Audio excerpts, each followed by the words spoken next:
ಮತ್ತೆ ಸೋತಿದ್ದಾರೆ ರಾಹುಲ್ ಗಾಂಧಿ, ಮತ್ತೊಮ್ಮೆ ಗೆದ್ದಿದ್ದಾರೆ ನರೇಂದ್ರ ಮೋದಿ. ಒಂದೇ ವರ್ಷದಲ್ಲಿ ದೇಶದ ಜನರ ಭಾವನೆ ಬದಲಾಯಿತಾ?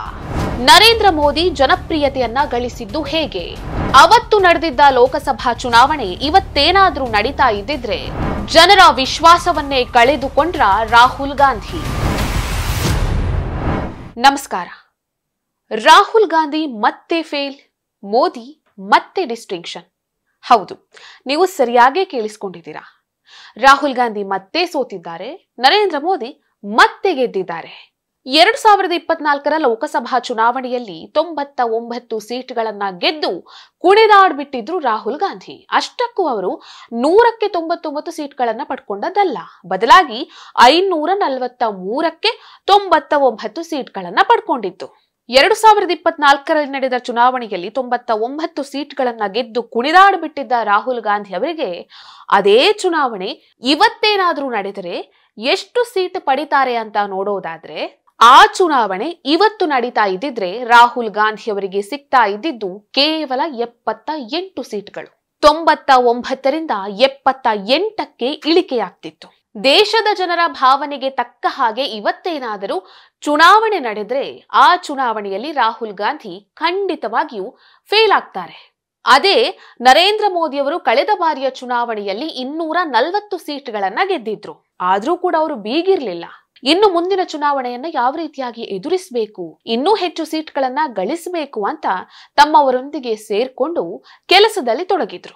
ಈಗಿರುವ ಜನರ ಭಾವನೆಗೆ ತಕ್ಕ ಹಾಗೆ ಇವತ್ತೇನಾದರೂ ಲೋಕಸಭಾ ಚುನಾವಣೆ ನಡೆದ್ರೆ ಆ ಚುನಾವಣೆಯಲ್ಲಿ ಮೋದಿ ನಾಯಕತ್ವದ NDA ಒಕ್ಕೂಟ 343 ಸೀಟ್ಗಳನ್ನ ಗೆಲ್ಲುತ್ತೆ. ಅಂದ್ರೆ ಇವತ್ತೇನಾದರೂ ಲೋಕಸಭಾ ಚುನಾವಣೆ ನಡೆದ್ರೆ NDAಗೆ ಬರೋದು 343 ಸೀಟ್, ಇಂಡಿ ಒಕ್ಕೂಟಕ್ಕೆ ಬರೋದು 188 ಸೀಟ್. ಅದರಲ್ಲಿ ಬಿಜೆಪಿ 281 ಸ್ಥಾನವನ್ನ ಸ್ವಂತವಾಗಿ ಪಡೆದುಕೊಳ್ಳುತ್ತೆ. ಕಾಂಗ್ರೆಸ್ 78 ಸ್ಥಾನಗಳನ್ನ ಪಡೆದುಕೊಳ್ಳುತ್ತೆ.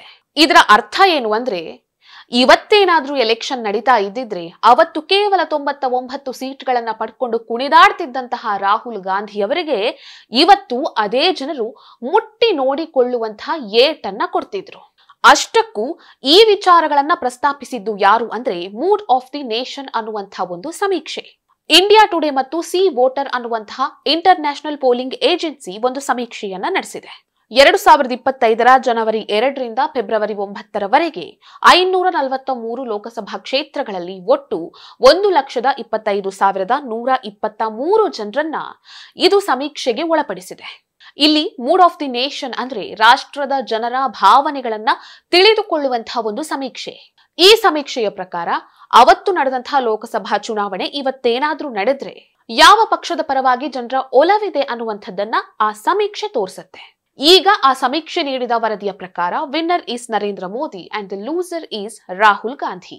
ಹಾಗಾದ್ರೆ ರಾಹುಲ್ ಗಾಂಧಿ ಅವರು ಯಾಕಾಗಿ ಸೋಲ್ತಾರೆ? ನರೇಂದ್ರ ಮೋದಿ ಅವರ ಜನಪ್ರಿಯತೆ ಯಾಕಾಗಿ ಹೆಚ್ಚಾಗುತ್ತೆ? ರಾಹುಲ್ ಗಾಂಧಿ ಅವರು ಯಾಕಾಗಿ ಸೋತ್ರು ಅಂದ್ರೆ, 99 ಸೀಟ್ಗಳನ್ನ ಗೆದ್ದ ಕೂಡ್ಲೆ ನಾವೇ ಅಧಿಕಾರಕ್ಕೆ ಬಂದ್ವಿ ಅನ್ನುವಂಥ ರಾಹುಲ್ ಗಾಂಧಿ ಅವರ ಅಹಂಕಾರ. ಪಾರ್ಲಿಮೆಂಟ್ ನಲ್ಲಿ ನಿಂತ್ಕೊಂಡು ದೇಶಕ್ಕೆ ಅವಮಾನ ಮಾಡಿದಂತಹ ರಾಹುಲ್ ಗಾಂಧಿ ಅವರ ನಡವಳಿಕೆ. ಎಲ್ಲಿಗೆ ಹೋದ್ರೂ ಕೂಡ ಸಂವಿಧಾನದ ಪುಸ್ತಕವನ್ನ ಕೈಯಲ್ಲಿ ಹಿಡ್ಕೊಂಡು ಕತ್ತಿಯ ಹಾಗೆ ಜಳಪಿಸಿತ್ತು. ಇವರು ಎಷ್ಟೇ ಜಳಪಿಸಿದ್ರು ಕೂಡ ದೇಶದ ಜನರಿಗೆ ಗೊತ್ತಲ್ವಾ ಸಂವಿಧಾನದಲ್ಲಿ ಅತಿ ಹೆಚ್ಚು ಬಾರಿ ತಿದ್ದುಪಡಿಯನ್ನ ತಂದಿದ್ದು ಯಾರು ಅಂತ. ಎಲೆಕ್ಷನ್ಗೂ ಮೊದಲು ಎಲ್ಲರನ್ನ ಸೇರಿಸಿಕೊಂಡು ಇಂಡಿಯಾ ಮೈತ್ರಿಕೂಟವನ್ನ ಮಾಡಿದ್ರು. ಆದ್ರೆ ಎಲೆಕ್ಷನ್ ಆದ ನಂತರ ದಾಯಾದಿಗಳ ಹಾಗೆ ನೋಡಿದ್ರು.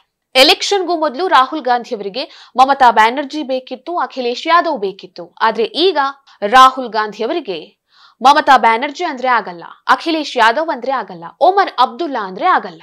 ರಾಹುಲ್ ಗಾಂಧಿ ಅವರ ಈ ನಡವಳಿಕೆಗಳಿಂದ ರಾಹುಲ್ ಗಾಂಧಿ ಅವರು ಸೋತ್ರು. ರಾಹುಲ್ ಗಾಂಧಿ ಅವರ ಈ ನಡವಳಿಕೆಗಳನ್ನೆಲ್ಲ ದೇಶದ ಜನರು ನೋಡ್ತಾ ಇರ್ತಾರಲ್ವಾ. ಇವರು ಈ ರೀತಿಯಾಗಿ ನಡ್ಕೊಂಡ್ರೆ ದೇಶದ ಜನರು ಯಾವ ರೀತಿಯಾಗಿ ಇವರ ಮೇಲೆ ವಿಶ್ವಾಸವನ್ನ ಇಡ್ತಾರೆ? ರಾಹುಲ್ ಗಾಂಧಿ ಅವರು ದೇಶದ ಜನರ ವಿಶ್ವಾಸವನ್ನ ಕಳ್ಕೊಂಡಿದ್ದಾರೆ ಅನ್ನುವಂಥದ್ದು ಈ ಮೂಡ್ ಆಫ್ ದಿ ನೇಷನ್ ಅನ್ನುವಂತಹ ಸಮೀಕ್ಷೆಯಲ್ಲಿ ಬೆಳಕಿಗೆ ಬಂದಿದೆ. ಹಾಗಾದ್ರೆ ನರೇಂದ್ರ ಮೋದಿ ಅವರ ಜನಪ್ರಿಯತೆ ಹೆಚ್ಚಾಗೋದಕ್ಕೆ ಕಾರಣಗಳೇನು? 1, 2024ರಲ್ಲಿ ನಡೆದ ಚುನಾವಣೆಯಲ್ಲಿ ಪಾಠ ಕಲ್ತಿದ್ದು. ಚುನಾವಣೆಯಲ್ಲಿ ತಮಗೆ ಬಹುಮತ ಬರಲಿಲ್ಲ ಅಂತ ಅವರು ಯಾರನ್ನೂ ದೂಷಿಸ್ತಾ ಕೂರ್ಲಿಲ್ಲ, ಯಾರ ಮೇಲೂ ಆರೋಪವನ್ನ ಮಾಡಲಿಲ್ಲ. ಬದಲಾಗಿ ಆತ್ಮಾವಲೋಕನವನ್ನ ಮಾಡಿಕೊಂಡ್ರು. ಸೋಲಿಗೆ ಕಾರಣ ಏನು ಅನ್ನೋದನ್ನ ಆಂತರಿಕವಾಗಿ ಚರ್ಚಿಸಿದ್ರು. ಆರ್ಎಸ್ಎಸ್ ನ ಮುಖ್ಯಸ್ಥ ಮೋಹನ್ ಭಾಗವತ್ ಅವರು ಒಂದು ಮಾತನ್ನ ಹೇಳಿದ್ರು. ಏನಂತ ಹೇಳಿದ್ರು? ನಾವು ದುರಹಂಕಾರವನ್ನ ಬಿಡಬೇಕು, ಜನರ ನಾಯಕರಾಗಬೇಕು ಅಂತ ಹೇಳಿದ್ರು. ಬಹುಶಃ ಅವರು ಹೇಳಿದಂತಹ ಮಾತು ಬಿಜೆಪಿಯವರನ್ನ ಬಡಿದೆಬ್ಬಿಸಿರಬಹುದು. ಮೈತ್ರಿ ಪಕ್ಷಗಳನ್ನ ಬಿಜೆಪಿ ಯಾವತ್ತೂ ಕೈ ಬಿಡಲ್ಲ ಅನ್ನೋದನ್ನ ಪ್ರೂವ್ ಮಾಡ್ಕೊಂಡೇ ಬಂದಿದೆ. ಈ ಬಾರಿ ಕೂಡ ಅದನ್ನ ಪ್ರೂವ್ ಮಾಡಿದ್ರು. ಕಳೆದ ಬಾರಿಯ ಚುನಾವಣೆಯಲ್ಲಿ ಬಿಜೆಪಿಗೆ ಬಹಳ ದೊಡ್ಡ ಪೆಟ್ಟು ಕೊಟ್ಟಿದ್ದು ಮಹಾರಾಷ್ಟ್ರ. ಆದ್ರೆ ಬಿಜೆಪಿ ಮತ್ತೆ ಮಹಾರಾಷ್ಟ್ರದಲ್ಲಿ ವಿಶ್ವಾಸವನ್ನ ಗಳಿಸಿಕೊಂಡಿತು. ತನ್ನ ಮಿತ್ರ ಪಕ್ಷಗಳನ್ನೆಲ್ಲ ಸೇರಿಸಿಕೊಂಡು, ಅದೆಷ್ಟೇ ಕಷ್ಟವಾದ್ರೂ ಕೂಡ ತನ್ನೆಲ್ಲ ಮಿತ್ರ ಪಕ್ಷಗಳನ್ನ ಮತ್ತೆ ಸೇರಿಸಿಕೊಂಡು ಚುನಾವಣೆಯಲ್ಲಿ ಗೆದ್ರು. ಹೀಗೆ ಜನರ ವಿಶ್ವಾಸವನ್ನ ಯಾವ ರೀತಿಯಾಗಿ ಗಳಿಸಬೇಕು ಅನ್ನೋದು ಗೊತ್ತಿರೋದ್ರಿಂದ ನರೇಂದ್ರ ಮೋದಿಯವರು ಚುನಾವಣೆಯಲ್ಲಿ ಗೆಲ್ತಿದ್ದಾರೆ. ವಿಶ್ವಾಸಾರ್ಹತೆಯನ್ನೇ ಕಳೆದುಕೊಂಡಿರುವುದರಿಂದ ಮತ್ತು ತನ್ನ ದುರಹಂಕಾರದಿಂದ ರಾಹುಲ್ ಗಾಂಧಿಯವರು ಚುನಾವಣೆಯಲ್ಲಿ ಸೋಲ್ತಿದ್ದಾರೆ. ನಿಜವಾದ ಕಾಂಗ್ರೆಸ್ ಪಕ್ಷವನ್ನ ಮತ್ತೆ ಕಟ್ಟುವಂತಹ ಸಾಮರ್ಥ್ಯ ರಾಹುಲ್ ಗಾಂಧಿಯವರಿಗೂ ಮತ್ತು ಅವರ ತಂಡಕ್ಕೆ ಬರುವವರೆಗೂ ಮೂಡ್ ಆಫ್ ದಿ ನೇಷನ್ ನ ವರದಿ ರಾಹುಲ್ ಗಾಂಧಿಯವರ ವಿರುದ್ಧನೇ ಇರುತ್ತೆ. ಈ ವಿಡಿಯೋ ನಿಮಗೆ ಇಷ್ಟ ಆಗಿದ್ದಲ್ಲಿ ಲೈಕ್ ಮಾಡಿ, ಶೇರ್ ಮಾಡಿ, ಕಮೆಂಟ್ ಮಾಡಿ. ನೀವಿನ್ನೂ ನಮ್ಮ ಚಾನೆಲ್ ಅನ್ನ ಸಬ್ಸ್ಕ್ರೈಬ್ ಮಾಡಲಿಲ್ಲ ಅಂದ್ರೆ ದಯವಿಟ್ಟು ಸಬ್ಸ್ಕ್ರೈಬ್ ಮಾಡಿ. ಹೆಚ್ಚಿನ ಮಾಹಿತಿಗಾಗಿ ಪಕ್ಕದಲ್ಲೇ ಇರುವಂತಹ ಬೆಲ್ ಐಕನ್ ಅನ್ನ ಪ್ರೆಸ್ ಮಾಡಿ.